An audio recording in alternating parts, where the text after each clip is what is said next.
話說呢，我今日呢就去咗呢個荃灣如心廣場度食飯啦。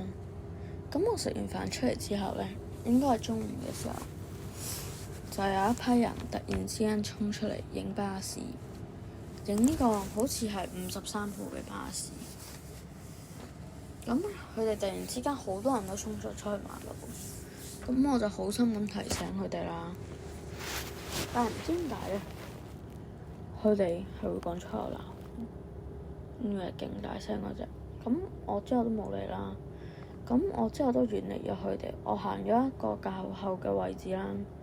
點知突然之間後面有個僆仔就喺度話：你阻住咗我拍嘢啊！嘟嘟嘟，佢爆晒粗咁樣啦。咁我當然就嬲，就鬧佢。之後佢又喊住咁返去揾佢阿哥啦。佢阿哥勁大聲喺度鬧我，直到佢啲 friend 出嚟勸架，佢先肯走。所以呢件事呢，我想講俾大家聽呢，就係而家香港啲巴士咪真係好癲，同埋有啲係霸牌，小心去攻擊你哋。同埋我想講，香港而家嘅法律真係咁冇用咩？